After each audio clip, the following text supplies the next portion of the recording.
Apa thariqah yang dia bagi? Ada 10, kita ringkas malam ini 2. Yang pertama, jalan terdekat menuju Allah adalah at-taubah.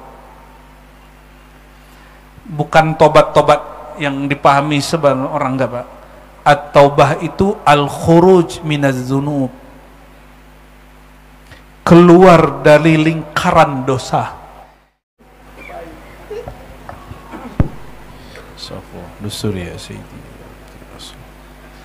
Assalamualaikum warahmatullahi wabarakatuh.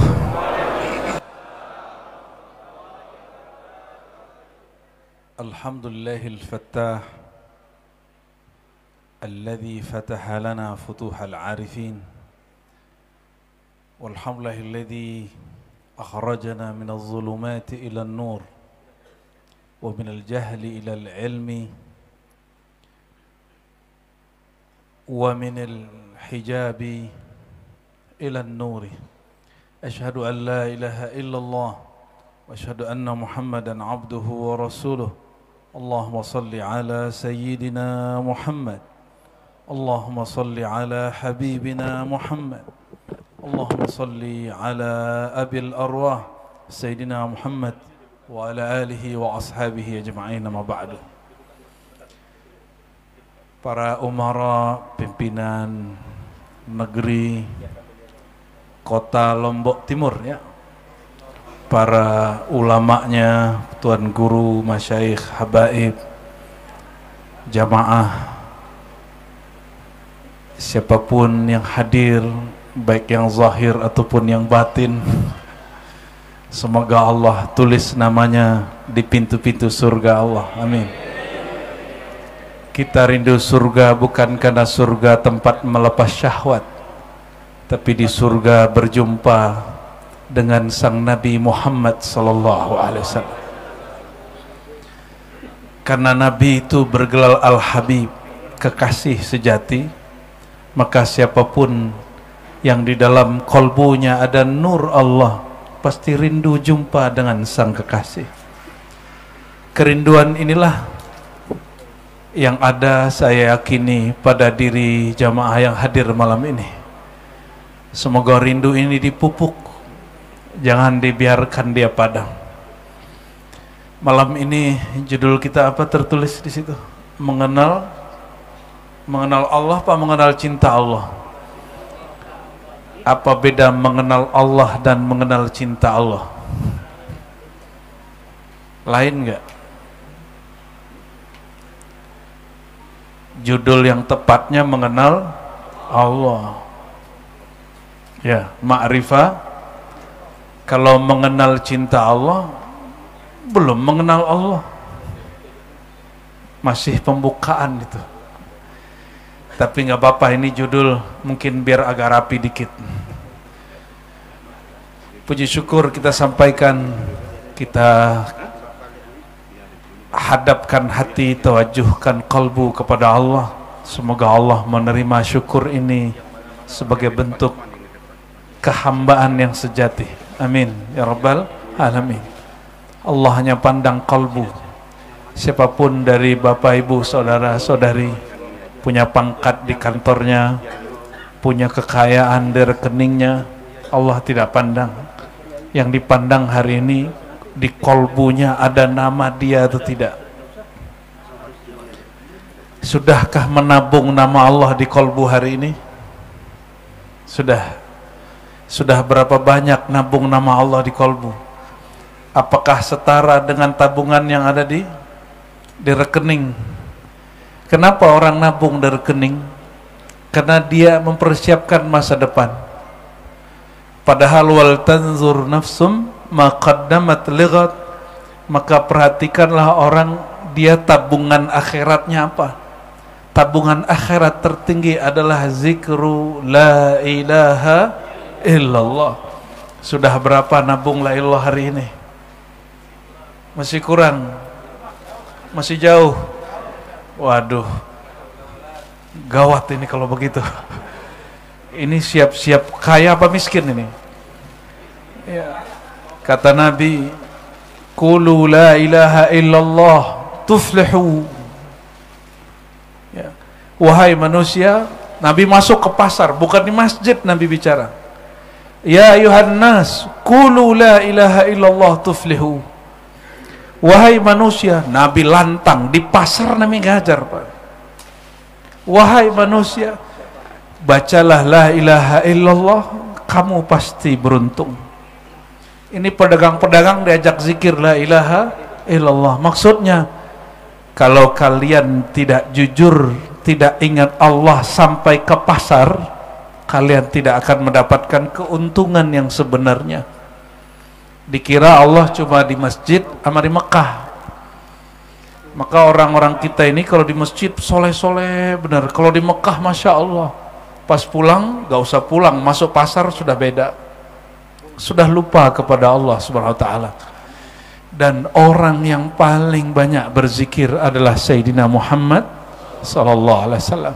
Dalam hadis Bukhari disebutkan, kata Sayyidah Aisyah radhiyallahu taala anha, kana Rasulullah sallallahu alaihi wasallam yadhkurullaha fi kulli ahyanih. Nabi itu yazkurullah, senantiasa menyebut mengingat Allah, fi kulli, pada setiap ahyan. Ahyan itu jamak dari hin, bermakna waktu, di setiap waktu.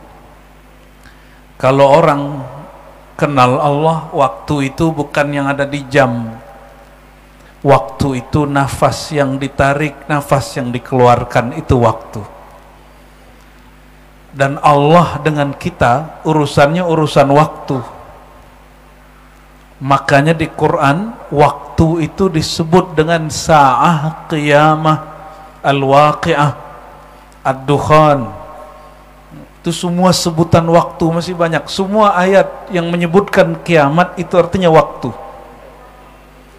Dan waktu itu urusan nafas. Nafas inilah yang dihembuskan oleh Allah Subhanahu wa Ta'ala. Dari hembusannya, maka dia menyebut dirinya anad dahru, akulah sumbernya waktu. Berarti sumbernya nafas juga Allah Subhanahu wa Ta'ala. Jika Nabi Muhammad sallallahu alaihi wasallam orang yang senantiasa ingat Allah setiap waktu, berarti lawan Nabi Muhammad sallallahu alaihi wasallam gimana? Orang yang hanya sedikit ingat Allah. Jangan dikira iblis itu tidak ingat Allah. Iblis itu ingat Allah waktu ngancam kita Bani Adam.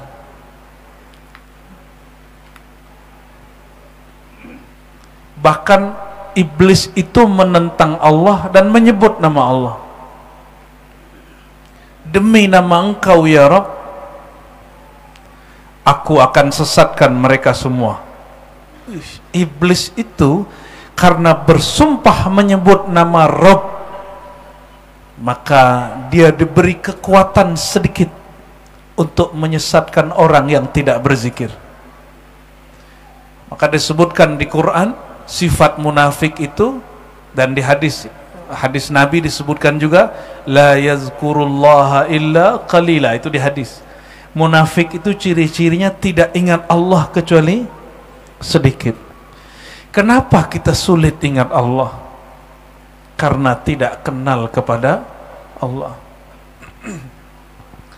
Bapak saudara, kalau ada orang buat baik sama kita sekali, kita ingat terus nggak? Betul.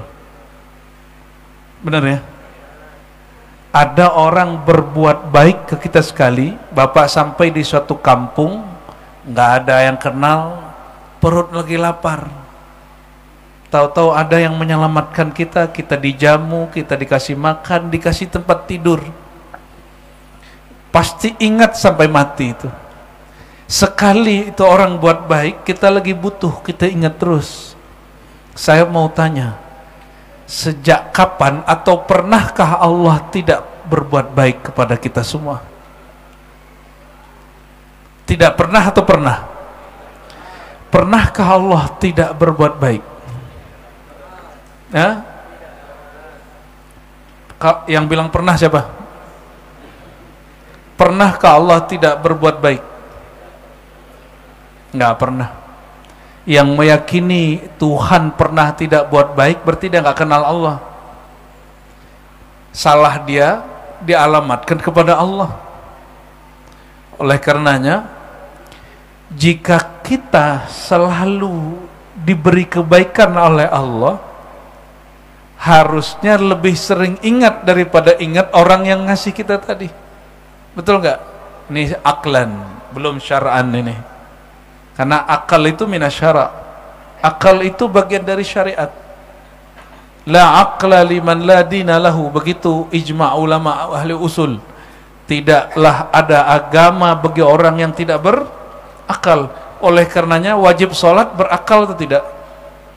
Kapan orang wajib sholat? Ya, orangnya muslim, baligh, akil. Dia baligh tapi nggak akil, baligh tapi tidak berakal, wajib sholat nggak? Betul. Sudah masuk bulan puasa, udah baligh tapi belum berakal, akalnya hilang, wajib puasa nggak? Udah kaya, warisan orang tua, tapi tidak berakal, wajib haji umroh nggak? Enggak. Ini yang dimaksud tidak ada agama bagi orang yang tidak berakal.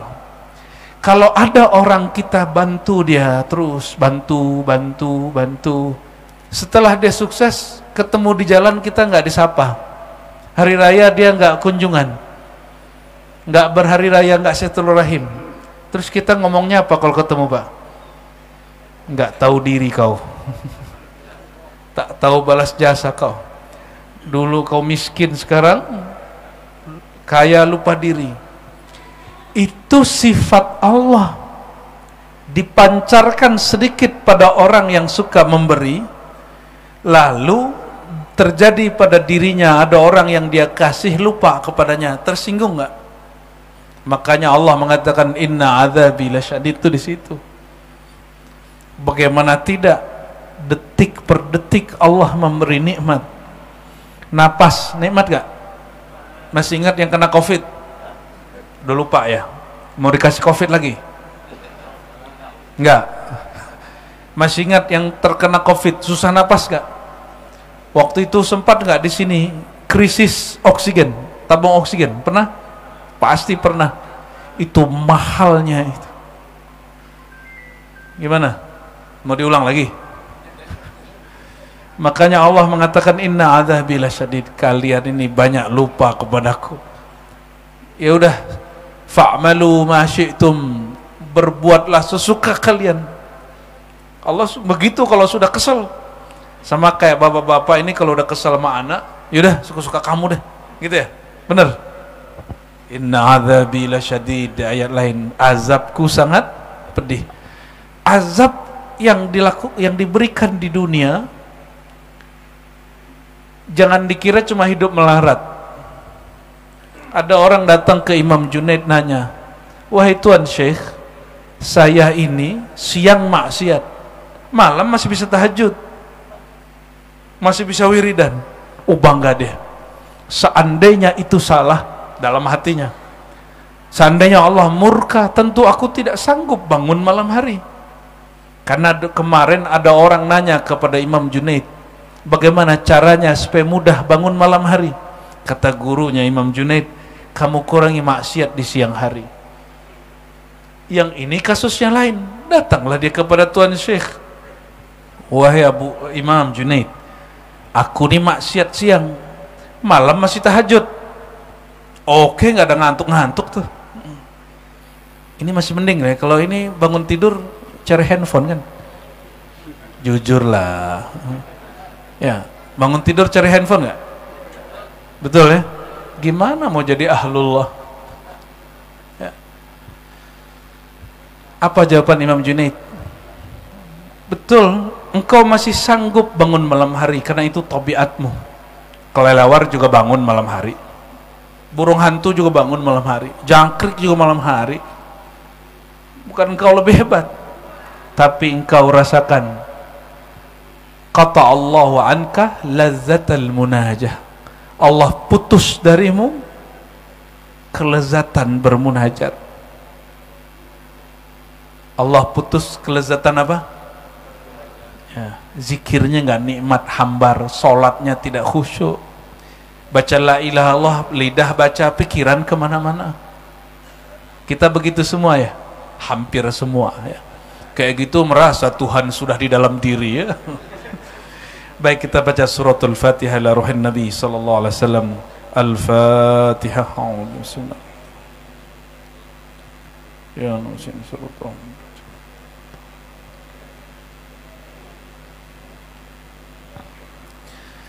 Kenal Allah, kenal Rasulullah.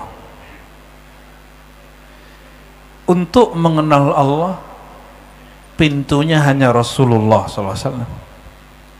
Kenal itu bahasa Arabnya ma'rifat. Ma'rifat itu sinonimnya ilmu. Makanya ayatnya menyebutkan fa'lam annahu la ilaha illallah.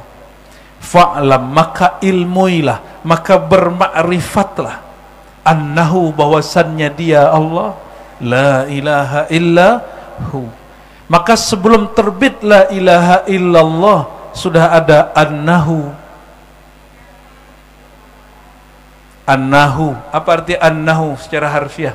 Anna, bahwa hu, dia. Anna, bahwa hu itu nama Allah, Pak. Sebelum baca la ilaha illallah terbit sudah nama hu. Oleh karenanya jangan heran di dalam Al-Quran lebih dari 20 ayat la ilaha illahu, bukan la ilaha illallah. Wa ilahukum ilahu wahid. Terus la ilaha illahu. Tidak ada sebut lafaz Allah di situ. Wa ilahukum, dan ilahmu. Apa perbedaan ilah dengan Rabb? Ilah al-ma'bud, al-mahbub, al-maqsud, yang dicinta, yang dituju. Itu artinya al-ilah. Sudah cinta Allah belum? Bagaimana mau cinta kalau tidak kenal? Apa ciri orang kenal? Mengenal namanya, mengenal sifatnya, lama-lama kenal zatnya. Kenali namanya, dia akan berkenalan dengan sifatnya. Kenali sifatnya, yang punya sifat akan mengenalkan rahasia zatnya. Tapi karena rahasia tidak boleh dibuka, karena kasfu sirri rububiyah kufrun, menebar ember, membuka rahasia rububiyah itu kufur. Kufur itu bukan berarti orangnya kafir, tapi orang ini akan menyebabkan orang yang mendengarnya kufur. Dan sudah berapa banyak kajian-kajian makrifat yang dibuang, yang dibuka, yang ditebar bukan pada tempatnya, tidak dibungkus dengan dalil yang pas, dengan kaidah-kaidah ahlus sunnah yang tepat. Apa yang terjadi? Bukannya bertambah menjadi hamba, malah si hamba merasa jadi Tuhan. Itu yang terjadi hari ini. Ya, bagaimana Pak?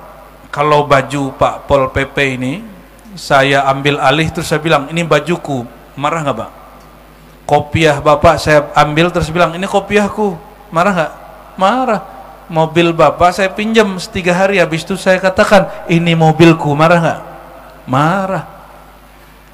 Ini ada orang mengambil uluhiyahnya Allah. Kira-kira gimana? Sehingga mengatakan tiada dalam diriku kecuali Allah. Nauzubillah, subhanahu. Kalau ada di dalam dirimu Allah, berarti engkau lebih luas daripada Allah. Betul nggak? Maka kalimat ini salah satu terjemahan yang kurang pas sebenarnya. Di dalam dirimu hanya nur Allah, nama Allah, bukan Allah itu sendiri. Maka di dalam Al-Quran, ala bidzikrillah, dengan menyebut nama Allah, tatmainnul qulub, kolbu jadi tenang. Tidak ada kalimatnya dengan menyebut zat Allah di dalam dirimu, zat Allah, nggak ada lafaz ayat begitu. Oleh karenanya, lebih dari 3 sahabat Nabi mengatakan, Abu Darda, Ibnu Mas'ud, dan Abdullah bin Abbas radhiyallahu taala anhum ajmain, la tatafakkaru fi zatillah. Jangan pernah engkau memakai pikiranmu untuk menyentuh zat Allah, untuk memikirkan zat Allah. Karena pikiran wilayahnya bukan zat. Pikiran wilayahnya adalah perbuatan Allah, af'alnya Allah. Maka di Quran disebut alladzina yadhkurunallaha qiyaman wa qu'udan wa 'ala junubihim wa yatafakkaruna fi khalqillah. Orang-orang yang mengingat Allah berdiri, duduk, berbaring, dan mereka disebut ulul albab. Mereka itu yatafakkarun, mereka tafakkur. Tafakkur itu bukan pada zat, tafakkur itu pada khalqillah. Apa arti khalqillah? Ciptaan. Ciptaan itu perbuatan Allah subhanahu wa ta'ala. Jadi otak ini enggak punya hak membicarakan zat Allah. Akal ini tidak sanggup membicarakan zat Allah. Akal ini hanya sanggup mengenal perbuatannya. Akal yang ini. Kalau akal kolbu lain lagi, kalau akalnya ruh lain lagi, kalau akal bertingkat-tingkat. Tapi kalau idza utliqal aqlu fa aqlu zihnika, jika disebut akal maka akal ini yang dimaksud banyak orang.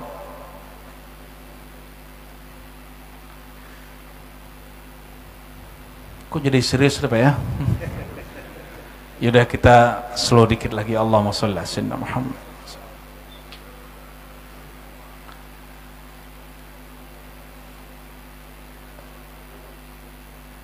Maka fa'lam annahu la ilaha illallah, maka ilmuilah, ma'rifatilah. Jadi bermakrifat sebelum berkalam. Fa'lam annahu la ilaha, sebelum baca la ilaha illallah ngaji nama dia dulu, sifat dia dulu. Jadi kenapa Bapak, Ibu, Saudara sekalian, kita ini tidak menikmati zikrullah? Karena kita tidak mengenal yang punya nama. Kenapa Bapak Ibu semangat ikut ke suatu majelis tapi tidak tertarik ketika ada satu baliho majelis yang lain? Karena kita tidak kenal siapa yang isi. Paham? Kalau kita lihat, oh si Anu yang isi Tuan Guru Fulan, aku kenal, kajiannya bagus, datang ah. Karena kita kenal, kita tertarik. Coba kiaskan ini kepada kias yang lebih besar. Kenapa orang tidak tertarik berzikir lama-lama, tapi tertarik buka handphone lama-lama, tertarik buka YouTube lama-lama, tertarik buka Facebook lama-lama, tertarik buka Instagram lama-lama, TikTok lama-lama? Apa sebabnya? Karena tahu cara memainkan benda-benda itu, orang jadi nyaman. Tahu-tahu sudah 1 jam. Betapa betul ya, benar baginda sallallahu alaihi wasallam mengatakan, kalau sudah dekat kiamat, yataqarabuz zaman, maka waktu terasa pendek. Tahu-tahu sudah habis, tahu-tahu sudah besok lagi, tahu-tahu sudah tahun, tahu-tahu sudah 2 tahun. Kayaknya waktu pandemi dunia sudah mau kiamat. Itu yang datang ngaku jadi Imam Mahdi kepada saya lebih dari 20 orang. Ingin jadi penyelamat dunia. Tapi ternyata dia kena Covid juga. Sama juga kayak kita kena Covid ya. Allahumma sholli ala sayyidina Muhammad. Cepat sekali terjadi.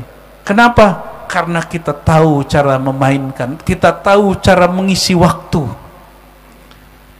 Jika orang mengisi waktu dan tahu cara mengisi waktunya, hari sehari terasa sejam, Sebulan kayak baru kemarin, ya. Setahun lalu, 2 tahun lalu, sebentar sekali rasanya. Kita ini deg-degan, orang mau haji, ternyata nggak berangkat, ya. Ada yang berangkat, kita deg-degan, tahu-tahu udah selesai musim haji. Cepat sekali, cepat sekali. Kalau di dunia keartisan itu, artis-artis atau musisi, vokalis-vokalis, sekarang kalau lagunya booming itu cuma tahan 2 bulan 3 bulan, habis itu hilang. Kenapa lagu-lagu lama itu bertahan lama di kepala kita? Karena di zaman itu memang susah, orang mau rekaman itu susah. Jadi orang kalau dengerin 1 lagu, 2 lagu, 1 album setahun. Maka bapak-bapak ini pasti ngomong, lagu-lagu sekarang kok nggak ada yang menarik ya, bentar dong deh hilang. Ya iya, kalau anak muda sekarang nggak begitu dia. Emang lagu yang menarik kayak gimana beh? Gitu ya Pak, dia dengerin kuno. Bagi dia lagu kita kuno Pak. Mereka punya cara untuk mengisi hidupnya. Orang-orang tua khawatir anak-anaknya hidup nanti masa depannya gimana. Tapi anak-anak muda santai aja tuh, cuek-cuek aja, masih main handphone aja tiap hari. Kita aja yang cemas, anak-anak kita nggak cemas. Kenapa? Mereka tahu sedang bermain dengan alat apa. Coba analogkan, kiaskan. Jika waktu terasa cepat karena kita tahu cara main smartphone, main aplikasi-aplikasi. Kalau orang tahu cara mainkan kolbu, zikir 2 jam rasanya 2 menit. Kalau orang tahu rasa manisnya bermakrifat, ngaji makrifat kepada Allah, orang tidur jam 12, dia bangun ngaji makrifat sampai subuh. Nonton asik gak Pak? Sekarang nonton apa tuh yang lucu-lucu di YouTube itu apa namanya? Apa? Stand up comedy. Bener ya? Asik gak? Tahu-tahu udah 1 jam. Lebih asik ngaji nama Allah, sifat Allah daripada itu. Dan ini kami sudah praktekkan bertahun-tahun Bapak Ibu, alhamdulillah. Kawan-kawan saya itu kalau mulai ngaji jam 11 atau jam 12, tahu-tahu udah tarhim subuh, kita baru 1 nama atau 2 nama Allah. Asik. Kenapa asik? Semakin dibuka rahasia 1 nama, semakin kita rindu kepada yang punya nama, semakin rindu lagi dengan nama-nama yang lain. Tahu-tahu sudah tarhim jam 12, tahu-tahu udah jam 4 Pak. Ya, saya tanya, istri kalian marah nggak? Kalian ngaji begini, istri ditinggal? Ya insya Allah, doain Buya katanya. Ternyata ada juga yang marah. Ya, wajar. Kan istri ini kadang pengen ditemani juga. Maka yang lagi sibuk-sibuk senang mengaji, jangan lupa juga hak istri di rumah. Ya, yang senang, yang teman-teman ahbab tabligh yang senang khuruj lah, tapi jangan lupa hak di rumah. Yang senang kajian-kajian thariqah, suluk, khalwat, silakan khalwat, tapi jangan lupa hak anak dan istri untuk dibersamai. Ya, saya ngomong begini belum tentu juga berhasil Pak. Sedang berjuang juga menyesuaikan ya frekuensi kolbu kita dengan pasangan anak-anak kita semua. Bapak Ibu yang makan Allah, oleh karenanya para imam kita merumuskan satu kalam, al-ilmu qabla al-qawli wal amal. Berilmu dulu, bermakrifat dulu, baru engkau berkalam, baru engkau beramal. Dan itu dirumuskan oleh imam ahlus sunnah, imam hadis, Imam Muhammad bin Ismail al-Bukhari. Pernah dengar Imam Bukhari? Imam Bukhari itu bukan dia hanya ahli hadis, dia juga mengerti ilmu ma'rifatullah. Dia juga sangat faham ilmu ini. Dan dia sudah biasa mimpi jumpa Rasulullah SAW. Saya kaget ketika ada beberapa gus-gus muda, habib-habib muda, kiai-kiai pantaran kita di atas sedikit, menolak menceritakan mimpi jumpa Rasulullah SAW. Bahkan mengklaim ciri orang jumpa Nabi nggak pernah cerita. Kalau kita balik, ciri orang nggak pernah jumpa Nabi, dia nggak bisa cerita. Dan ciri orang pernah jumpa Nabi, dia tahu cara bercerita. Dan terlihat mana orang yang berbohong, mana yang tidak berbohong.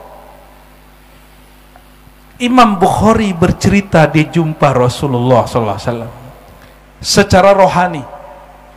Kata Imam Bukhari ini lahir sekitar 194 Hijriah, Nabi wafat tahun 11. Berarti kalau jumpa rohani apa fisik? Rohani.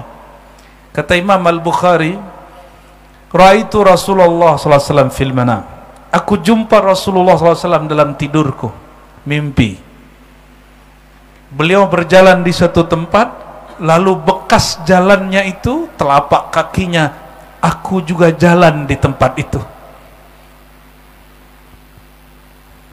Esok pagi, aku datang kepada guruku, minta ditakbir. Kata guruku, satakunu anta akmalan nas ittiba'an lin nabiy sallallahu alaihi wasallam wa akmaluhum difa'an anhu.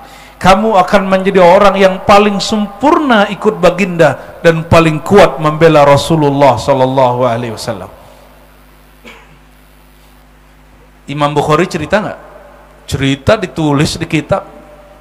Imam Tabarani, Imam Ahlu Sunnah, ahli hadis, punya kitab hadis banyak. Salah satunya Mu'jam Al-Mu'jam Al-Kabir. Beliau bingung satu hadis maknanya gimana, kualitasnya apa. Jumpa Nabi dalam mimpinannya, ya Rasulullah, ini hadis aku bingung, kata guruku ini dhaif, kata temanku sahih, yang benar yang mana? Kata Nabi sahih. Maka bangun tidur bilang ini hadis sahih. Tapi kayak gitu kan gak bisa semua orang ya. Itu namanya tashih bil kasyaf, menilai suatu hadis benar berdasarkan mimpi. Maksud saya bukan kita mau ember cerita mimpi Nabi ya. Kalau kata Allah Ta'ala, adapun terhadap nikmat Tuhanmu, fa amma bi ni'mati rabbika fahaddits, nikmat Tuhanmu ceritakan. Nikmat di dalam tidur adalah jumpa dengan Rasulullah sallallahu alaihi wasallam. Nikmat di alam ini dapat materi, jumpa orang-orang soleh, jumpa pemimpin-pemimpin yang adil, itu nikmat, ceritakan. Jadi boleh antum ini foto dengan orang soleh, dengan guru dan pemimpin yang adil, terus posting, itu bagian dari syukur nikmat. Tapi jangan kebangetan ya. Jangan dijadikan itu jadi tren. Bapak Ibu saudara-saudari yang muliakan Allah, kalimat ini menjadi kaidah kita. Jangan beramal kecuali ada ilmunya. Maka saya sering sampaikan, kalau ada orang menghormati sesuatu yang dia tidak kenal, itu orang cerdas apa bodoh? Hah? Dia menghormati sesuatu, seseorang yang dia nggak kenal, itu bodoh apa cerdas? Udah berapa puluh tahun sujud, ruku, sudah kenal belum kepada yang disembah?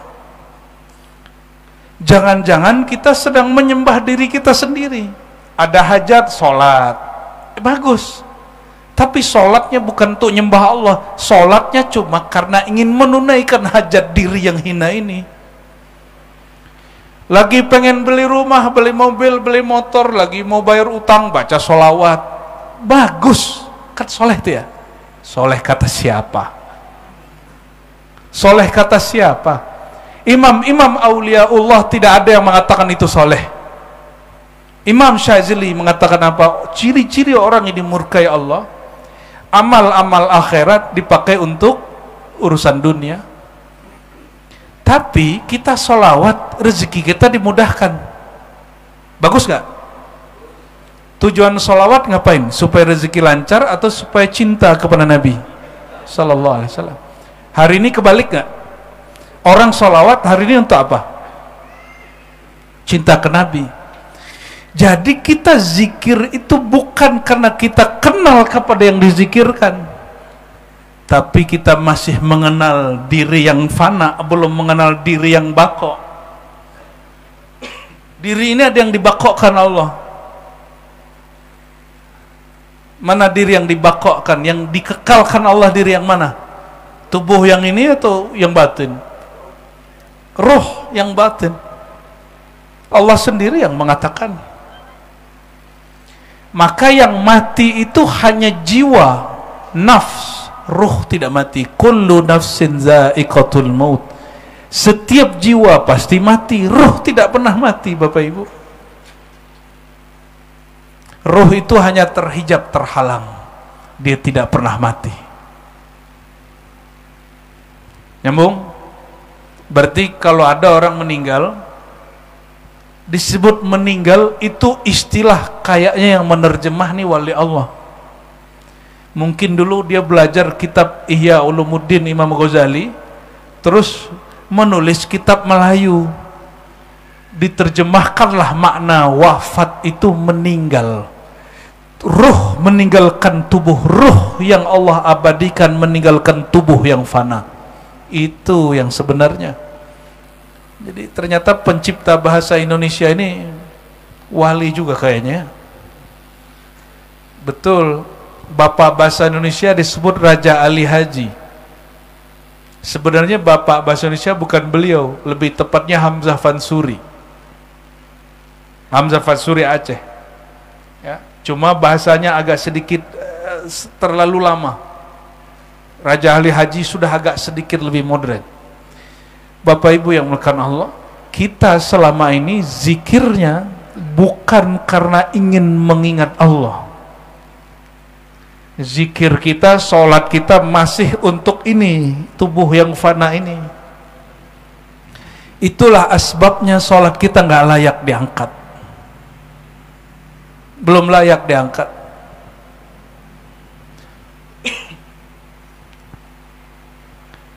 Coba, ada orang hormat sama kita bukan karena dia menghormati kita, tapi karena dia ada sesuatu yang dia mau minta. Itu hormat sebenarnya atau orangnya modus? Tahu modus nggak? Ada niat lain. Saya hormat sama Pak Ustadz nih, tapi bukan karena saya takzim dengan Pak Ustadz, karena saya mau ada proposal. Itu hormat atau modus? Modus. Dia ada niat yang bukan itu. Kalau kita tahu isi hati orang yang nyapa kita, yang hormat ke kita, bahwa dia hormat bukan karena menghormati, tapi karena ada maksud, kita seneng nggak sama orang itu? Seneng nggak? Seneng, Pak? Bapak tahu nih niat dia bukan ngormatin Bapak, tapi karena ingin ngambil dalam dompetnya itu. Dia hormat karena ingin digratisin. Berarti dia hormat bukan karena kita terhormat. Respect gak sama orang begitu? Enggak. Allah tahu gak? Orang sholawat, orang zikir, zikir supaya sakti, la ilaha illallah supaya debus, baca bismillahilladzi la yadurru supaya tidak tembus. Ya, begitu ya. Baca nih la ilaha illallah satu nafas supaya kau tidak tembus oleh sihir. Jadi dia baca la ilaha illallah bukan karena Allah, tapi supaya tidak kena sihir. Masih begitu kita? Jujur aja. Ya. Mau nggak zikirnya menjadi jalan menuju Allah? Mau? Mau. Ini metode boleh dibagi karena dia tidak perlu ditalkinkan. Kalau yang talkin bayat ambil kepada mursyid tempatan di sini. Saya yakin jika ada mursyid, ya, jangan pelit juga, kasihlah muridnya zikirnya. Tapi murid juga harus tahu diri. Ini nama Allah la ilaha illallah lebih berat dari langit dan bumi.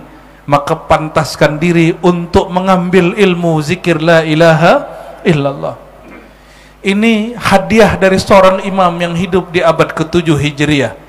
Namanya Imam Najmuddin Al-Kubra. Siapa nama imamnya?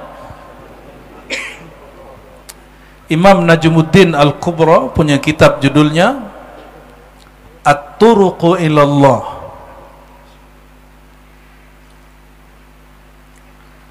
Jalan-jalan terdekat menuju kepada Allah. Setelah dia menyebutkan bahwa beberapa ada jalan namanya taubat, ini kita ringkas, ada 10 jalan dia sebutkan, saya ringkas 2 aja untuk jamaah malam ini, hadiah dari Al-Fakir untuk semua ya. Kami terhubung kepada Najmuddin Kubra melalui silsilah Maulana Khalid An-Naqsyabandi Al-Kubrawi, jadi jalurnya lewat Naqsyabandiyah dan Kubrawiyah. Beliau mengatakan la ilaha illallah ma'jun, zikir la ilaha illallah itu obat. Obat apa? Resep apa? Ketika engkau baca la ilaha illallah, maka di dalamnya ada 2 rahasia. La ilaha rahasia nafi, nafi itu meniadakan. Yang kedua illallah rahasia isbat. Sekedar nafi isbat orang ahli bahasa tahu, tapi apa yang belum diketahui ahli bahasa, ini yang mau dibahas oleh Imam Najmuddin. Orang Lombok biasanya suka nama itu, Zainuddin, Najmuddin, Syihabuddin ya. Syekh Maulana pendiri Nahdlatul Ulama Zainuddin. Ini kayaknya Thariqat Kubrawiyah cocok di sini sepertinya ya. Al-Imam Najmuddin, beliau ini dapat gelar yang ngasih Rasulullah. Kata dia, ra'aitun nabiyya sallallahu alaihi wasallam fil manam. Aku jumpa Nabi, bukan lagi tidur, lagi ngaji. Kata dia, hadartu majlis Syekh Abu Tahir As-Silafi bil Iskandariyah. Aku hadir di majlis Imam Abu Tahir As-Silafi, ahli hadis. Ahli hadis Imam Bukhari zaman itu. Imam Bukhari udah wafat, tapi yang selevel Bukhari di zamannya namanya Abu Tahir As-Silafi, bukan As-Salafi, Pak ya.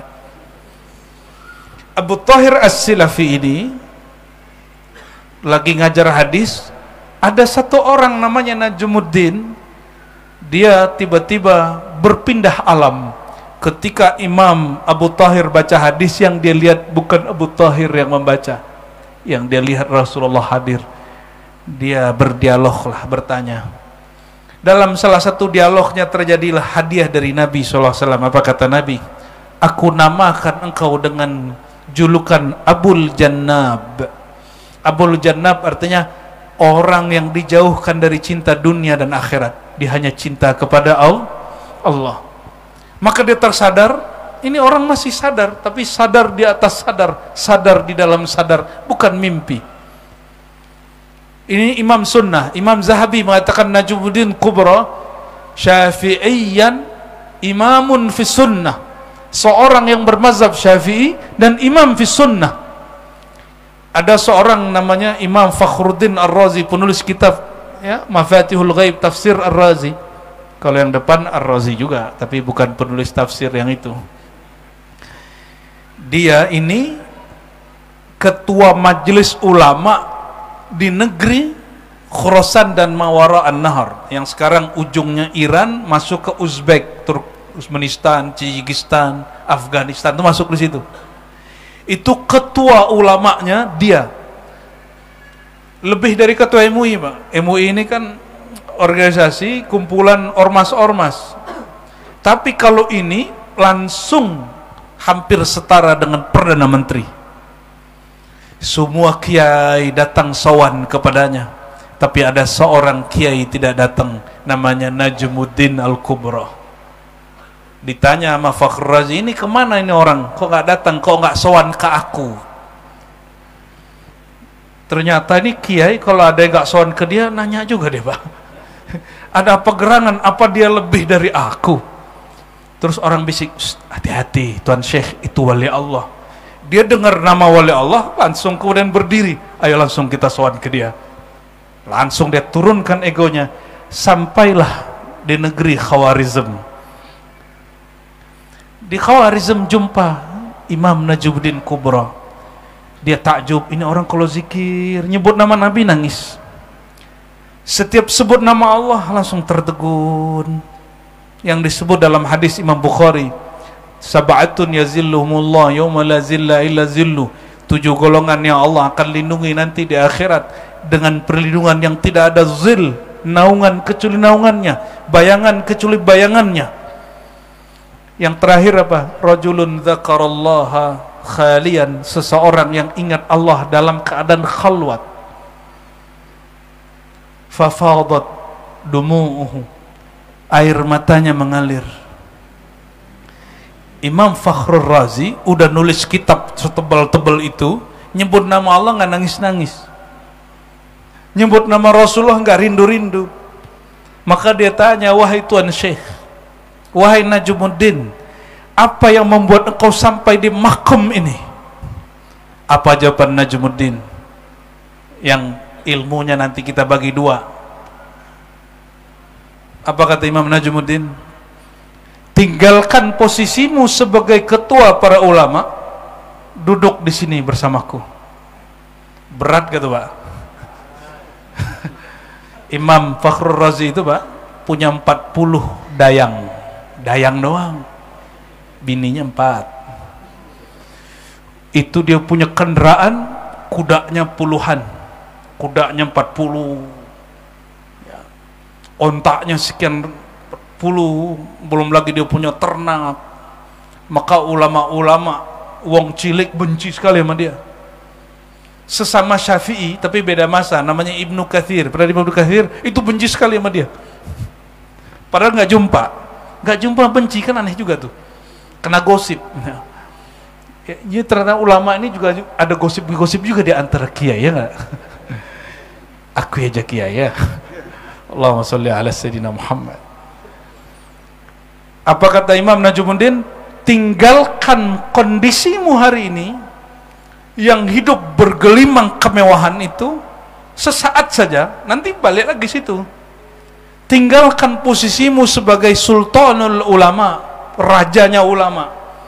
Tinggalkan sesaat saja, sehari 2 hari aja. Duduk di sini bersamaku. Jadi murid, kira-kira begitu. Tinggalkan jubah-jubah keulamanmu, tinggalkan jubah-jubah keilmuanmu. Duduk di sini. Aku bimbing kepada Allah, aku bimbing kepada Rasulullah SAW. Kata Imam Fakhruddin, gelarnya Fakhruddin Pak, kebanggaan agama. Waduh Tuan Syekh, kalau itu aku tak sanggup, aku masih sibuk. Kata siapa? Fakhrul Razi. Maka besar kemungkinan di jilid 1 dia bicara tentang Al-Ismul A'zam, menjelaskan besarnya nama Allah dan Hu. Itu setelah jumpa dengan Najmuddin Al-Kubra. Kenapa? Karena yang membahas ilmu rahasia Hu dan Allah, bahkan itu yang jelasin Imam Najmuddin Kubra dalam kitab dia Fawaihul Jamal. Lepas dari itu, apa thariqah yang dia bagi? Ada 10, kita ringkas malam ini 2. Yang pertama, jalan terdekat menuju Allah adalah at-taubah. Bukan tobat-tobat yang dipahami sebagian orang, enggak Pak. At-taubah itu al-khuruj minaz dzunub, keluar dari lingkaran dosa. Dosa itu bertingkat Bapak Ibu Saudara sekalian. Yang Bapak Ibu sebut tidak dosa, itu mungkin dosa oleh wali Allah. Ya, coba perhatikan. Jadi tingkatan manusia itu kata Imam Najmuddin ada 3. Akhyar, abrar, auliaullah, arifina billah. Apa? Ulangi. Akhyar, abrar, aulia Allah atau al-arifina billah. Ini 3 tingkat bagi dia. Kalau akhyar, orang dia ketika ibadah berharap hajat dia ditunaikan, baik hajat duniawi ataupun hajat ukhrawi. Bagi orang awam, umroh berkali-kali, sholat berjamaah 5 waktu, lalu berdoa semoga dapat kebaikan dunia akhirat, rezeki dilancarkan, umur dipanjangkan. Wah, itu dunia semua tuh. Itu sudah soleh, sudah disebut orang dekat kepada Allah. Tapi bagi orang yang abrar itu dosa, dosa adab. Kenapa? Tidak pantas sholat yang sedemikian begitu nggak khusyuk dijadikan cara untuk meminta kehidupan yang layak, nggak pantas. Sholatnya tadi Isya khusyuk nggak? Jujur aja. Enggak. Pantas nggak itu diterima Allah? Jujur aja Pak. Pantas nggak itu naik hadirat Allah? Pantas nggak? Kita akui, maka kita istighfar setelah Assalamualaikum. Assalamualaikum warahmatullahi, Assalamualaikum warahmatullahi. Yang pertama dibaca apa? Astaghfirullah. Ini dia. Ini jalan terdekat kepada Allah. Maka di Quran surat Al-Jumu'ah, fa idza qudiyatis shalah, jika selesai salat maka berjalanlah di muka bumi, fantashiru fil ard wabtaghu min fadlillah. Ujung ayatnya apa? Wadhkurullaha katsira. Tetaplah zikir banyak-banyak. La'allakum tuflihun. Supaya kamu beruntung. Maka selesai Assalamualaikum, selevel Nabi minta ampun. Kita kan sudah merasa kayak digugurkan semua dosa kita dengan sholat. Tapi bagi kelompok yang kedua, al-abrar, dia merasa sholatnya belum khusyuk, maka dia minta ampun karena palanya sujud, hatinya belum sujud. Itu yang diistighfarkan kepada Allah. Kepalanya, punggungnya rukuk, tapi hatinya belum betul-betul hormat kepada hukum-hukum Allah subhanahu wa ta'ala. Gimana kira-kira? Kayaknya nanti habis sholat tahajud kayaknya pada tobat semua nih. Habis subuh, udahlah subuh jam 6 ya kan. Gimana nggak tobat? Kata Nabi, jika engkau bangun malam hari sholat, ghalabakan naum, tidur mengalahkanmu, jangan lanjutkan sholat. Duduk sejenak atau jalan sejenak. Nabi itu kalau malam hari tidak hanya melulu di atas sejadah Pak. Baca Sahih Bukhari, Muslim, Abu Daud, Tirmizi. Nabi kalau malam hari keluar sejenak memandang ke langit. Lalu Nabi baca Rabbana, yang surat akhir surat Ali Imran, Rabbana ma khalaqta hadza batila. Dipandang langit, dipandang bintang-bintang, dipandang bulan, dipandang awan, dipandang penjuru alam semesta. Ya Allah, ini tidak mungkin satu bintang berkedip itu sia-sia. Nggak mungkin angin berhembus ini sia-sia. Nggak mungkin gelap ini sia-sia. Kenapa ada zikir tahajud? Kita ini kalau terang gini, kita sulit fokus. Otak kita terganggu oleh pandangan mata. Makanya kalau tahajud, jangan pakai lampu yang terang. Lampunya temaram. Tahu temaram? Agak redup-redup dikit. Ini yang pesan Imam Ghazali, Bapak Ibu. Ini Thariqat Ahlus Sunnah wal, ini bukan ajaran sesat nih, bukan. Jadi kalau ingin kolbunya fokus, kurangi gangguan yang mengganggu kolbu. Gangguan kolbu yang paling dahsyat, gangguan yang muncul dari pandangan mata. Maka handphone jauhkan 7 meter Pak. Kalau perlu di off kan, ambil tasbih ya, kita keluar sejenak, pandang alam, baca Rabbana ma khalaqta hadza batila. Bahkan di hadis Abu Daud, di Bukhari juga ada, baca subhanallah 10, istighfar 10, la haula 10, la ilaha illallah 10. Namanya conditioning, mengkondisikan hati, baru masuk ke sajadah. Duduk, baru hilang ngantuk, sholat. Jangan paksakan diri lagi ngantuk-ngantuk sholat, itu nggak afdol. Nggak afdol. Apalagi yang ikut yang ada thariqah berkhalwat suluk, kepikirannya macam-macam, berserabut, itu hentikan zikirnya, keluar ngopi sebentar ya, ngopi-ngopi sebentar, hilang, masuk lagi ke tempat dia berzikir. Kelompok kedua ini al-abrar, yatubuna, mereka bertobat karena mereka merasa persembahan dari dirinya tidak sempurna. Mau selama-lamanya jadi akhyar, jadi orang awam? Mau? Mau selama-lamanya jadi orang awam? Nggak apa-apa, sebagian besar saudaraku ini tidak mampu baca kitab kuning, tidak mampu bahasa Arab, nggak apa-apa. Tapi jangan selama-lamanya membiarkan diri kita sholatnya nggak bener. Kan nggak ada kewajiban Bapak ini harus bisa baca kitab, kan nggak? Kan kita punya kitab sendiri di sini. Iqra kitabak, ya. Kita punya kitab rohani, kitab kolbu kita ada. Banyak orang pintar baca kitab, kolbunya gelap karena merasa sudah ahli kitab. Makanya kita yang bisa baca kitab ini, para kiai tuan guru, disindir di dalam Al-Quran, ya ahlal kitab. Itu kan sindiran. Yang dipanggil ahli kitab Nasrani dan Yahudi, tapi sebenarnya untuk kita itu. Yang menentang Nabi paling banyak orang biasa atau ahli kitab. Ahli kitab. Nanti perhatiin Pak, jika Al-Imam Al-Mahdi Al-Muntazar, nah ini ada yang bilang Muntazar Syiah, enggak lah ya. Syekh Abdullah Ghumari, guru dari Maulana Zainuddin, Syekh Abdullah Ghumari, ahli hadis, itu nulis kitab Al-Mahdi Al-Muntazar wa huwa min ahli sunnah. Di ahli sunnah. Sembarangan nyebut istilah Syiah ya. Emang kita nggak ngerti Syiah menurut dia. Ya, kadang-kadang kita agak belagu di situ Pak ya. Kalau ada orang sok-sok tahu satu ini kemudian mengalamatkan, itu gregetan kita Pak. Tapi bukan sombong, cuma gaya-gayaan aja. Bapak Ibu yang bukan Allah, ini kelompok yang kedua ini tidak membiarkan dirinya puas dengan amal-amal yang zahir yang kualitasnya tidak bagus. Inilah yang diistighfarkan. Coba mulai minimal level 2 ini ya. Minimal malam ini semua naik kepada kelas kedua, mengistighfarkan sholatnya yang tidak khusyuk.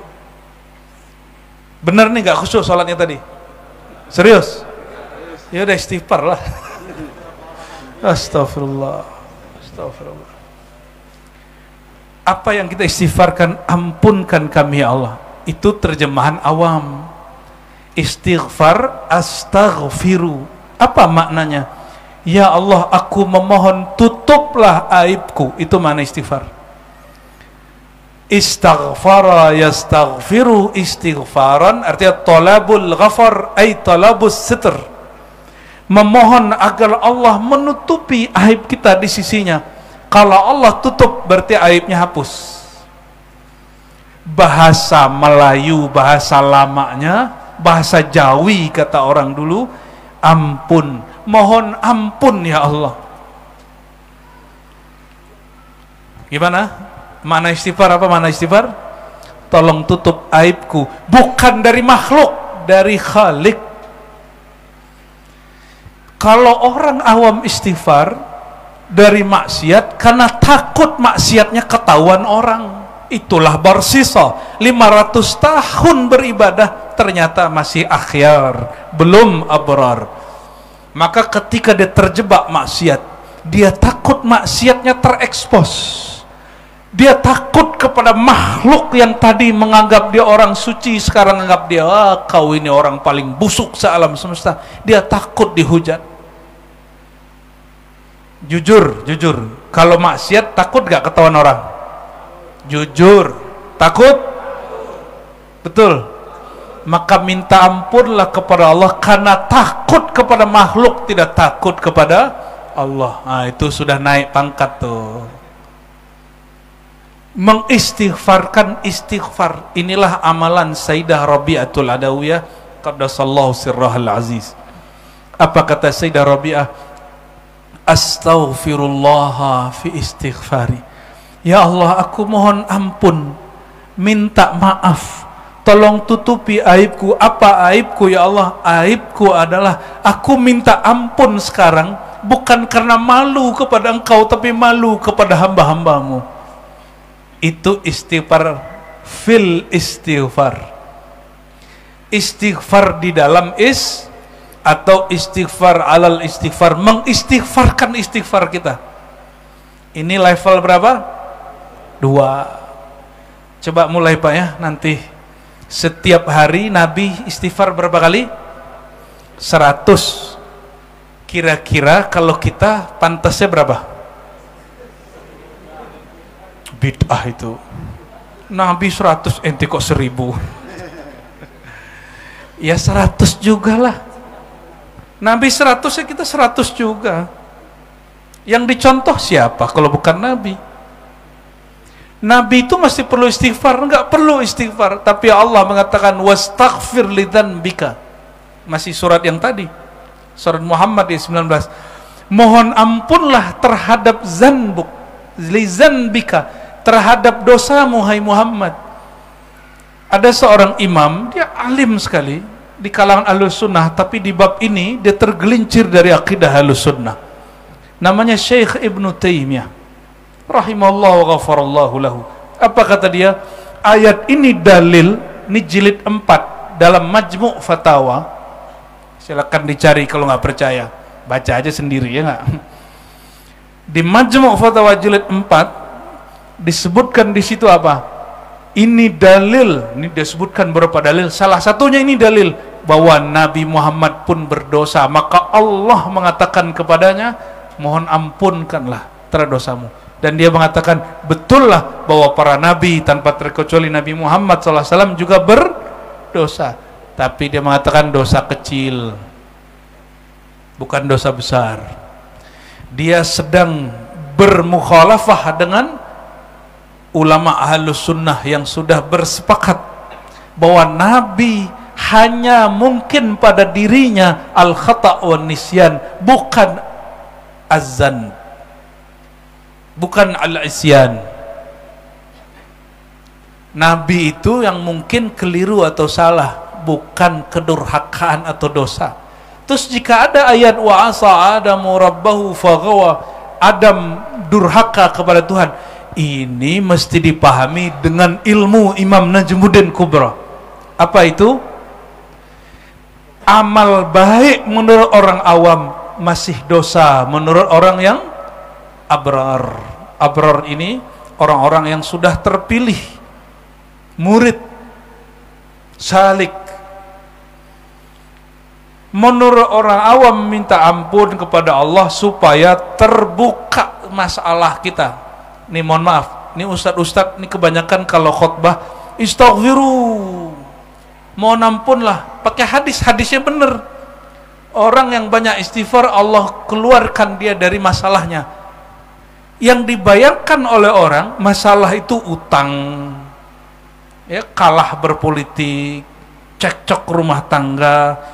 Bukan itu. Masalah sebenarnya adalah dosamu itu. Jadi masalah kita itu dosa. Makanya ijma' ahlullah. Ini ahlullah ya, bukan ijma' ahli fikih. Wujuduka dzanbun la yuqasu alaih.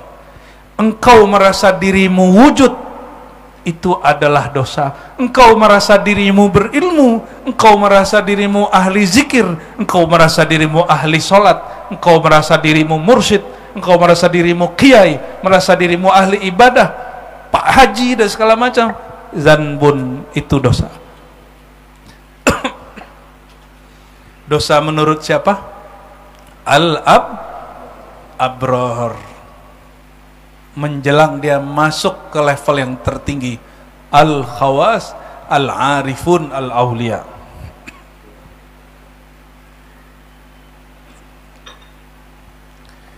Jadi tobat kita sudah naik level belum?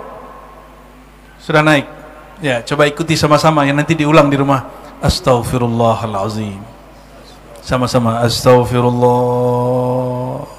Sama-sama astaghfirullah. Ya Allah, ikuti. Ya Allah, ampuni dosaku karena merasa ahli ibadah. Ya Allah, ampuni dosaku di dalam solatku, karena jangankan di luar solat, di dalam solat pun kami masih lalai mengingat Engkau. Ya Allah, ampunkan diriku yang masih merasa berilmu, yang masih merasa ahli ibadah. Ya Allah, ampuni dosaku karena aku beribadah kepadamu tapi niatku untuk kemewahan dunia. Astaghfirullahalazim. Nah, pakaikan lafaz itu dengan bahasa masing-masing. pakai bahasa Lombok juga boleh, ya, pakai bahasa Jawa boleh, bahasa apa aja boleh. Sebutkan bahasa itu, katakan, akui, itulah yang disebut an-nadamu taubah. Kata Nabi SAW, hadis sahih, engkau menyesal, engkau mengaku salah, itulah ruhnya taubat. Jadi apa ruh taubat? Nah, ini kalam kami Al-Faqir. Ruh taubah an-nadam, berdasarkan hadis sahih itu. Ruhnya taubat, engkau mengaku salah, engkau tidak menyalahkan orang, tapi engkau menyalahkan diri. Itu ruhnya taubat. Maka jika benar yang hadir malam ini adalah ahli taubat, yang diterima taubatnya di sisi Allah, dan dia adalah orang-orang yang terbaik di antara manusia, karena kata Nabi, wa khairut tawabin wa khairul khata'in at-tawabun. Sebaik-baik orang yang berbuat salah, sebaik-baik manusia adalah orang yang bertaubat, orang yang mengaku salah, bukan dia menyalahkan orang lain. Mulai malam ini, coba tidak salahkan siapapun atas kejadian yang ada pada diri kita. Sepakat? Ya, di dunia kerja coba cek nanti kalau ada kesalahan, kegagalan bekerja, terus kalau tim kita, kok Nasyanu tuh, ke Nasyanu, itu berarti dia belum punya karakter taubat. Ajarkan dia cara bertobat. Sudah? Wah, udah dekat jam 10 Pak. Kita harus kebut nomor 2. Istighfar level 3 belum boleh kita sebutkan malam ini ya. Taubat level 3, man lam yazuk lam ya'rif. Harus sampai dulu baru dijelaskan. Atau minimal kita buka kitabnya di sini, biar tabarruknya, ngambil berkahnya lengkap. Tapi itulah cukup lah itu ya. Udah naik kelas lah itu. Udah jauh itu Bapak Ibu. Dan saya pastikan insya Allah, siapa yang beristighfar dengan cara itu 3 kali, 7 kali, 21 kali, 40 kali, 70 kali, pasti di nomor kesekian rasa itu jika dibawa ini ngalir. Bukan karena hidupnya susah, banyak utang, bukan, tapi karena takut kepada Allah Subhanahu wa taala. Kata Nabi, yang dapat memadamkan api neraka itu 2 cairan. 1 cairan air mata yang mengalir karena takut kepada Allah, itu orang tobat. Yang kedua, air darah yang bersimbah darah saat jihad fisabilillah. Tapi perhatiin Bapak Ibu, orang yang paling kuat jihad fisabilillah hanya ahli zikir. Yang jihadnya terarah cuma ahli zikir. Tapi hari ini orang-orang yang ingin jihad belum belajar zikir. Padahal di Quran dikatakan, ya, wahai orang-orang beriman, idza laqitum fi'atan, jika kamu berjumpa pasukan musuh, fazkurullaha katsira. Itu kalimatnya, wasfasbutu wadhkurullaha katsira. Tetapkan, jangan gentar, zikir kepada Allah sebanyak-banyaknya. Ini gimana nih orang-orang hari ini mengajarkan jihad, ngajak jihad? Karena dia tidak ahli zikir, tidak kenal apa yang dia perjuangkan. Bukan lagi jadi mujahid, tapi mau jahat. Orang Lombok jangan mau kemakan ajaran kejahatan, bukan ajaran jihad.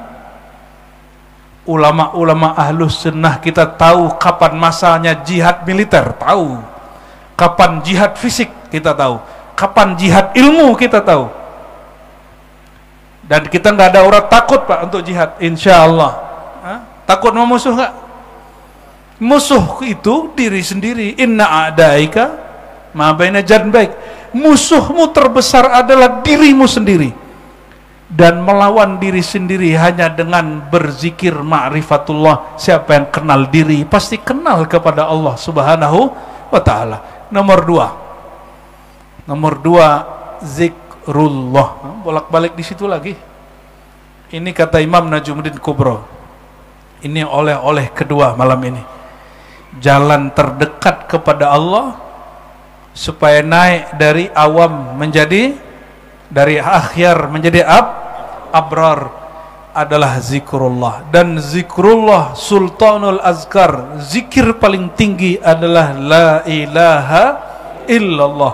yang berkalam Sayyidina Muhammad Sayyiduz Zakirin, ahli zikir sealam semesta, yang sampai hari ini jika sebelum beliau lahir nurnya mengalir di kakek-kakeknya, itu kakeknya merasakan zikir, sumsum tulangnya berzikir.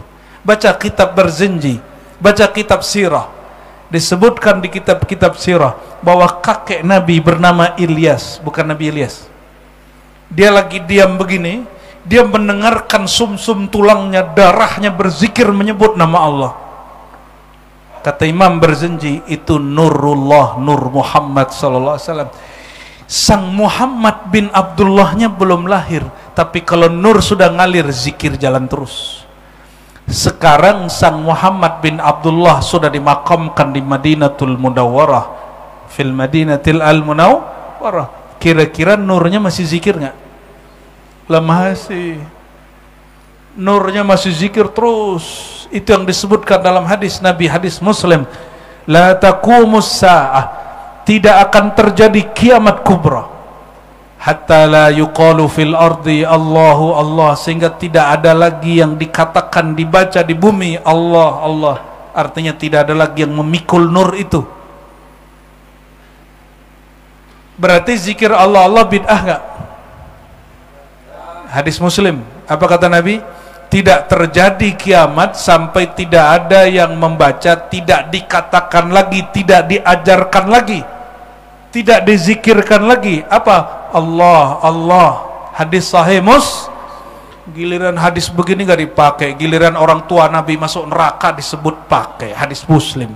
Sama-sama Muslim tapi ente gak Muslim ente. Nggak mengambil hadis sahih itu gak sahih caranya. Paham di situ bahwa zikir Allah Allah Allah bukanlah bid. Kalau di Quran banyak, kulillah, katakanlah Allah. Kalau katakanlah Allah, gimana caranya?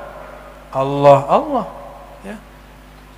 Di surat Al-A'raf 205, wadhkur rabbaka fi nafsik, sebut Rabbmu di dalam dirimu. Siapa Rabbmu? Penciptamu? Allah. Surat apa lagi? Al-Muzammil ayat 8, wazkurisma rabbika wa tabattal ilaihi, wazkurisma rabbik, wazkur, sebutlah, isma, nama, rabbik, Tuhanmu. Siapa nama Tuhanmu? Allah. Berarti nyebut Allah boleh nak? Hu, nama Allah juga boleh nak? Boleh. Jadi kalau yang sudah belajar zikir itu dari tuan guru, tuan mursyid, jangan ragu lagi cuma karena ada 1-2 video yang tidak mengerti itu. Ya. Jangan kemudian ilmu kita rusak. Ada guru bersanad mengajarkan offline, rusak karena kajian online. Itu namanya kurang berakal. Apa kata Imam Najmuddin Kubra? Sultan zikir, afdal zikir la ilaha illallah itu ma'jun, obat. Di dalamnya ada nafi, di dalamnya ada isbat. Nafi isbat la ilaha illallah. Ini boleh dibagi. Tiada Tuhan selain Allah, itu terjemahan. Kalau orang belajar zikir bukan gitu nerjemahinnya. La ilaha illallah. Bagaimana cara memahaminya? Tiada lagi keinginan diri yang hanya ada keinginan ilahi. Tiada lagi kekuatan diri yang ada hanya kekuatan Allah. Itu level-level standar itu Pak, lumayan lah itu. Tiada kehendakku kecuali kehendak Allah, tiada mauku kecuali maunya Allah. Coba baca. La ilaha illallah, la ilaha illallah, tiada kehendakku kecuali tunduk kepada kehendak Allah. Kalau begitu, sedih nggak jika ada takdir nggak sesuai kemauan kita? Masih sedih nggak? Kalau sudah baca begitu, seharusnya tidak sedih. Kenapa?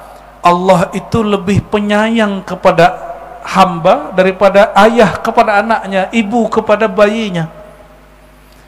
Ayah ibu selalu menginginkan yang terbaik untuk anaknya, apalagi Allah Rabbul Alamin, menyayangi alam semesta tiada henti. Kalau Allah menginginkan sesuatu pasti baik. Maka takdir baik itu jika orang betul baca la ilaha illallah. Takdir buruk ketika orang salah baca la ilaha, sama-sama baca la ilaha illallah, tapi yang ini bermakrifat, ini tidak bermakrifat. Ini contoh nih, datang ke Tuan Guru, Tuan Guru, saya ini diserang orang, batin saya diserang orang. Kata Tuan Guru, baca zikir la ilaha illallah. Udah dibaca berapa hari masih tembus. Kata dia, sepertinya la ilaha illallah itu tidak mantap. Sepertinya Tuan Guru ini enggak kasyaf. Sepertinya zikir ini tidak oke. Kita cari Tuhan yang baru saja. Boleh, itu paling parah ya. Kalau yang standar kita cari guru yang lain, masih mending tuh ya. Allahumma sholli ala sayyidina Muhammad. Jadi kalau baca la ilaha illallah, tiadakan kemauan diri, leburkan kepada kemauan Allah. Itu aja oleh-oleh malam ini. Di kitabnya pasti panjang Pak, tapi saya nggak boleh lebih. Yang boleh-boleh kita buka aja. Wa ma tasyauna illa ayyasha, tiadalah engkau berkehendak kecuali tunduk pada kehendak Allah. Tapi saya mau tanya Bapak Ibu, pantaskah kita berkehendak dalam kehendaknya? Pantas nggak? Pantaskah kita merasa ada dalam wujudnya? Pantas nggak?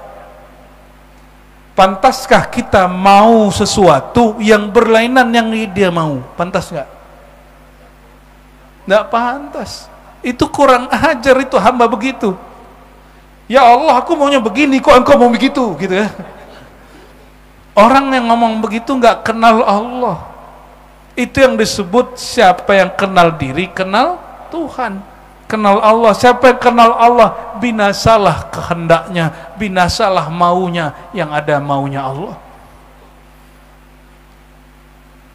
Maka ra'su kulli khati'ah ma hawat ilaihi nafs. Segala sesuatu keburukan itu yang bersumber dari ego. Segala kebaikan yang bersumber dari kemauan Allah Subhanahu wa ta'ala. Ingin bahagia? Ingin bahagia? Coba setiap baca la ilaha illallah maknai seperti tadi.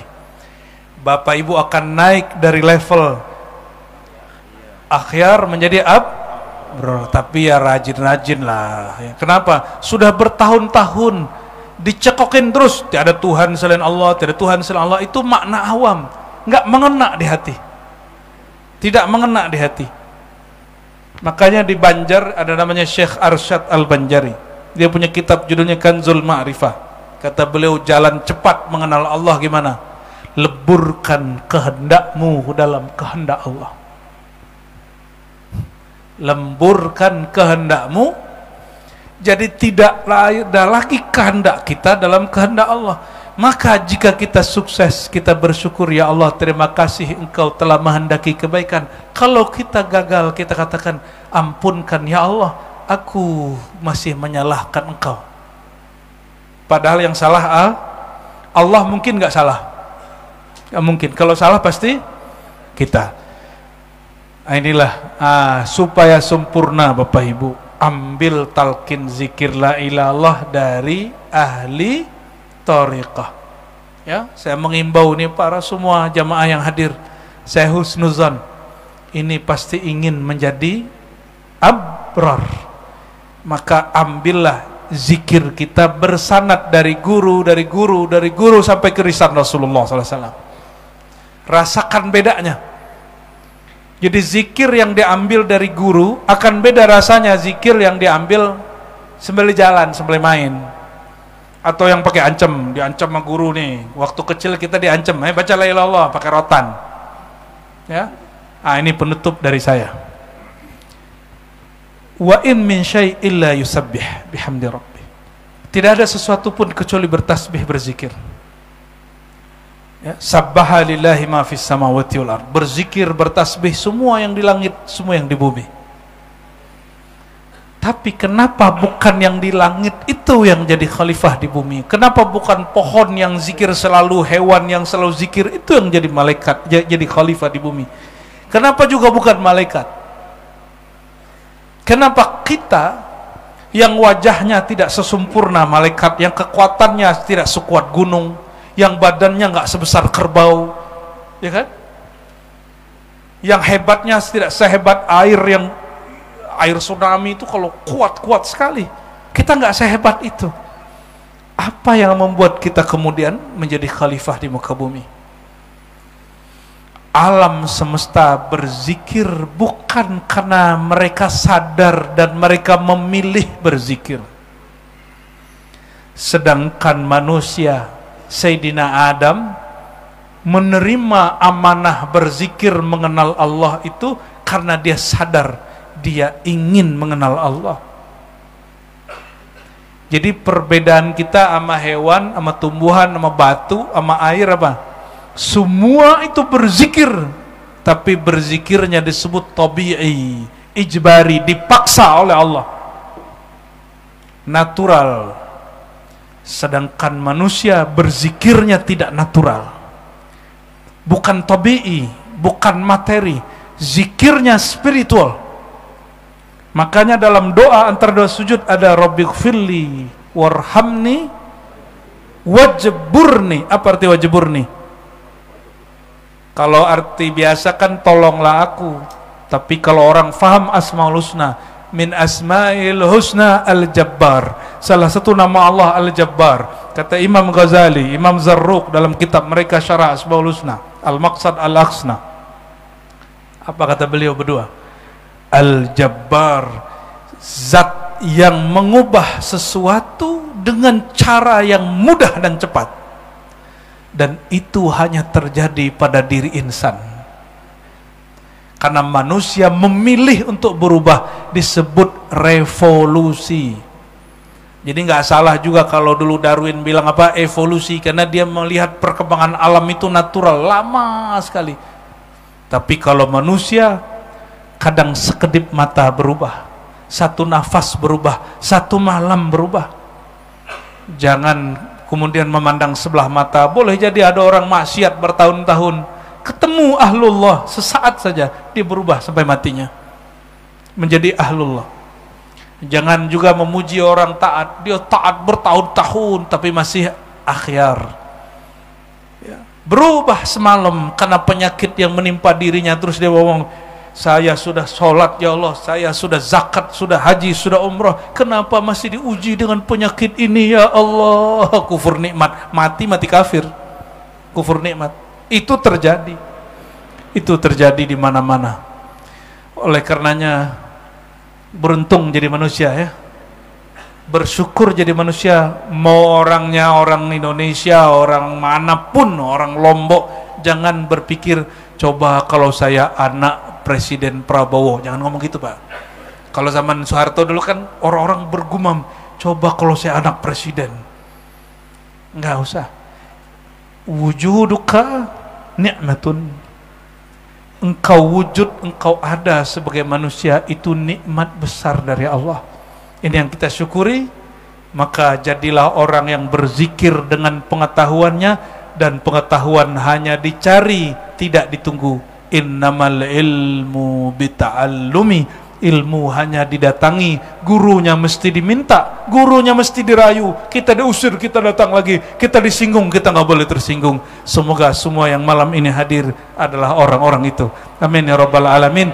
Allahumma ja'alna minasyakirin, wa ja'alna minal muta'allimin, wa ja'alna minadz zakirin zikran katsira. Ya Allah, ya Allah, ya azim, ya azim, ya Allah, ya dzakir, ya mazkur, ya Allah, ya man lahul asma'ul husna, salli ala habibikal mustafa. Ya Allah yang memiliki nama-nama yang agung, tolong sampaikan salam rindu Nabi kepada Nabi yang agung, kekasih yang agung Sayyidina Muhammad sallallahu alaihi wasallam.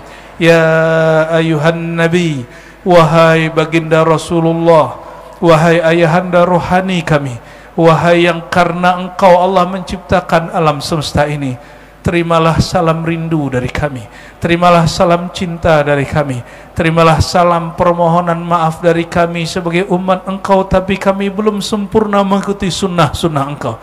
Allahumma ya Allah, ya Allah, ya Allah, ya Dzakir, ya Madhkur, ya Allah yang banyak menyuruh kami mengingatnya. A'inna ala dzikrika wa syukrika wa husni ibadatik. Bantulah kolbu kami, bantulah lisan kami, bantulah jasad kami untuk mengingat Engkau, untuk menyebut Engkau, untuk berzikir kepada Engkau sebanyak-banyaknya. Ya Allah, Engkau mengabarkan di Quran-Mu, Engkau mengabarkan lewat kekasih-Mu bahwa orang-orang munafik itu sedikit sekali berzikir. Ya Allah, Allahumma inna na'udzubika minan nifaq. Ya Allah, lindungi kami dari sifat munafik, yaitu sedikit mengingat Engkau. Mereka hanya ingat di saat susah. Tolong ya Allah, bantu kami ingat Engkau baik dalam keadaan senang ataupun susah, baik dalam keadaan berdiri, duduk ataupun berbaring. Allahumma ya Allah, rahmati semua yang hadir malam ini. Izinkan kami semua yang hadir yang mendengarkan kajian ini naik dari maqam awam menjadi kepada maqam murid al-abrar, dari abrar menjadi kekasih-kekasih Engkau yang la khaufun alaihim wa lahum yahzanun, yang Engkau telah sembuhkan penyakit-penyakit rohani mereka, penyakit dalam jiwa mereka, penyakit dalam pikiran mereka. Ya Allah, ya Allah, ya Allah, yang maha mengetahui aib kami, yang maha mengetahui dosa-dosa kami, yang maha mengetahui masa lalu kami, tutuplah semua aib kami dari pandangan Engkau ya Allah. Tutuplah semua dosa-dosa kami dari pandangan Engkau ya Allah. Ya Allah, gantilah semua kesalahan kami ya Allah dengan ketaatan. Allahumma ya Allah, ya Nur, ya Nur, ya Nur, ya man huwa nurun ala nur, nawwir qulubana. Ya Allah yang maha memiliki cahaya, sumber cahaya, penebar cahaya, pencipta cahaya, pengirim cahaya nur Sayyidina Muhammad SAW pada kami. Hati kami gelap ya Allah, pikiran kami gelap ya Allah, jiwa kami gelap ya Allah. Mohon maaf ya Allah, diri kami sangat rusak ya Allah, tabiat kami tidak baik ya Allah.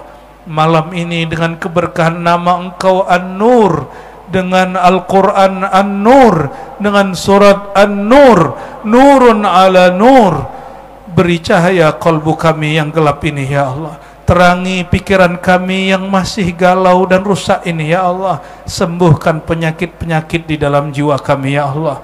Berkahi keluarga kami ya Allah, berkahi pasangan anak keturunan kami ya Allah, berkahi guru-guru kami ya Allah, berkahi saudara-saudara kami seiman ya Allah. Kirim bantuan kepada semua para mujahid dimanapun mereka berada, kepada semua para da'i, para muallim dimanapun mereka berada. Allahumma ya Allah, ya salam, ya salam, salimna wa ajirna minan nar, wa ajirna minan nar, wa ajirna minan nar, wa nas'aluka dukhulal jannah bighairi hisabin wala adab bisyafaati Sayyidina Muhammad sallallahu alaihi wasallam, wa nas'aluka syauqa ila liqa'ik wa liqa'a habibikal Mustafa Muhammad sallallahu alaihi wasallam. Rabbana atina fid dunya hasanah wa fil akhirati hasanah wa qina adzabannar. Walhamdulillahi rabbil alamin. Inna Allaha wa malaikatahu yusalluna 'alan nabiy. يا أيها الذين آمنوا صلوا عليه وسلموا تسليما. Kita salawat sama-sama, kita tutup majelis dengan salawat Jibril, salawat kerinduan. Labbaik Allahumma salli wa sallim wa barik alaihi. Sallallahu ala Muhammad, sallallahu عليه وسلم. صلى الله على محمد, صلى الله عليه وسلم. Ditingkatkan Nabi menjawabnya. Ya Nabi, salam alaika. Ya Rasul, salam يا حبيب السلام عليك صلوات الله عليك lebih kuat sallallahu ala Muhammad sallallahu alaihi wasallam sallallahu ala Muhammad sallallahu alaihi wasallam anta syamsun anta badrun anta nurun fawqa nuri anta iksiru ali anta misbahu suduri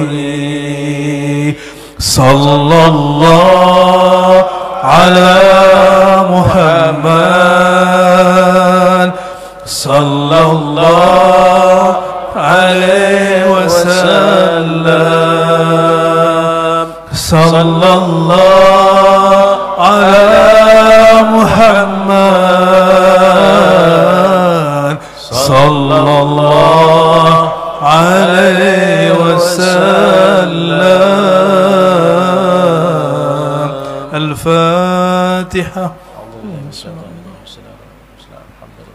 يا نسينا صلاة الله عليهم تعالى ورحمة الله ولا الضالين آمين آمين رب العالمين استجب دعواتنا بسر سورة الفاتحة وبجاه سيدنا الفاتح سيدنا محمد صلى الله عليه وسلم سيدنا الخاتم سيدنا محمد صلى الله عليه وسلم سبحان ربك رب العزة عما يصفون وسلام على المرسلين والحمد لله رب العالمين. Mohon maaf salah kurangnya.